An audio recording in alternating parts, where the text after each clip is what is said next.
जय हिंद साथियों, एक बार फिर मैं जीके और करंट अफेयर के 10 क्वेश्चन लेकर आया हूं, जिनमें से प्रीवियस ईयर क्वेश्चन और एक्सपेक्टेड क्वेश्चन शामिल हैं। तो ये वीडियो काफ़ी ज़्यादा इंपॉर्टेंट होने वाला है, तो ये वीडियो को इन तक जरूर देखें।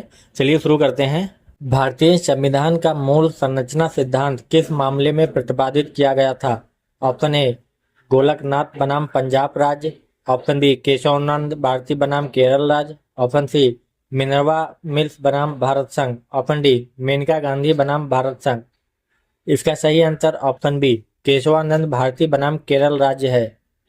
1973 के केशवानंद भारती मामले में सर्वोच्च न्यायालय ने कहा कि संसद संविधान में संशोधन कर सकती है, लेकिन संविधान की मूल संरचना बेसिक स्ट्रक्चर को नष्ट नहीं कर सकती।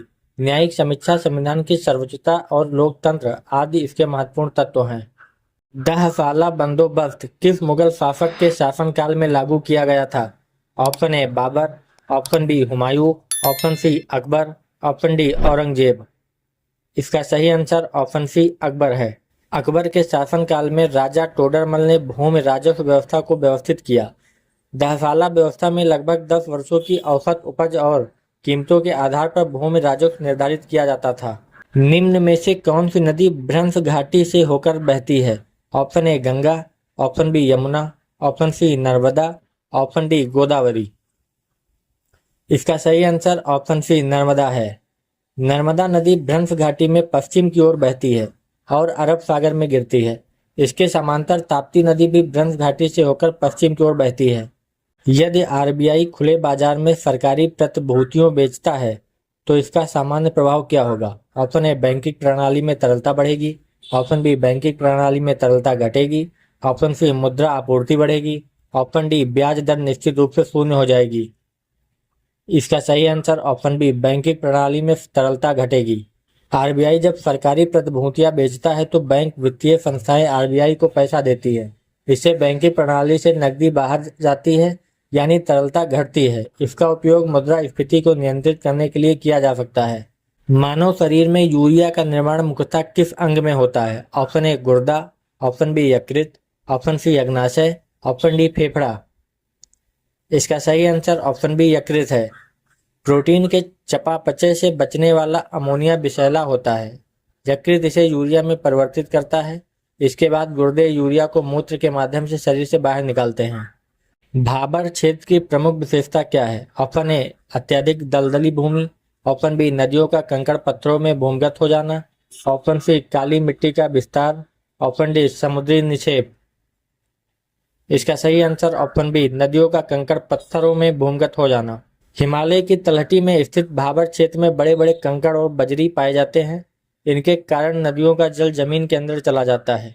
भाबर के दक्षिण में तराई क्षेत्र में यही जल पुनः सतह पर आकर दलदली परिस्थितियां बनाता है। संविधान का अनुच्छेद 143 किससे संबंधित है? ऑप्शन ए राष्ट्रपति का निर्वाचन, ऑप्शन बी राष्ट्रपति के सर्वोच्च न्यायालय से परामर्श लेने की शक्ति, ऑप्शन सी वित्त आयोग, ऑप्शन डी निर्वाचन आयोग।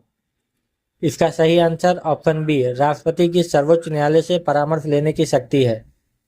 अनुच्छेद 143 के तहत राष्ट्रपति किसी महत्वपूर्ण कानूनी या तथ्यात्मक प्रश्न पर सर्वोच्च न्यायालय की राय मांग सकता है।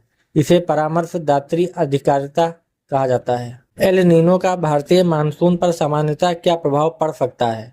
ऑप्शन ए मानसून को मजबूत करता है, ऑप्शन बी मानसून को कमजोर करता है, ऑप्शन सी मानसून पर कोई प्रभाव नहीं, ऑप्शन डी केवल शीतकालीन वर्षा बढ़ाता है।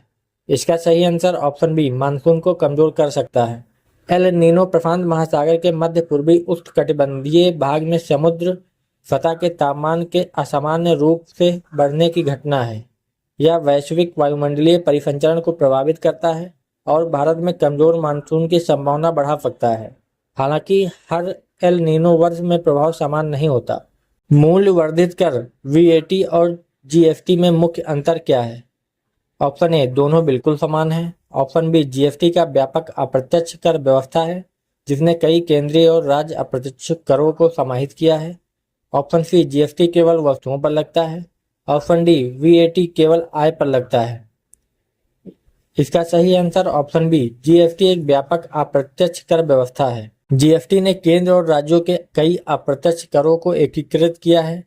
यह वस्तुओं और सेवाओं की आपूर्ति पर लगाया जाने वाला गंतव्य आधारित अप्रत्यक्ष कर है। भारत में जीएसटी 1 जुलाई 2017 से लागू हुआ। उत्तर प्रदेश में दुधवा राष्ट्रीय उद्यान किस जिले में स्थित है? Option A Bahraich, option B Lakhimpur Kheri, option C Pilibhit, option D Shravasti. इसका आंसर आप लोग कमेंट करके बताएं। आपने 10 में से कितने आंसर सही दिए आप इसका कमेंट करके बताएं। अगर आप चैनल पर पहली बार आए हैं तो चैनल को लाइक करें, वीडियो को शेयर करें और अपने फ्रेंड्स के साथ वीडियो को साझा करें।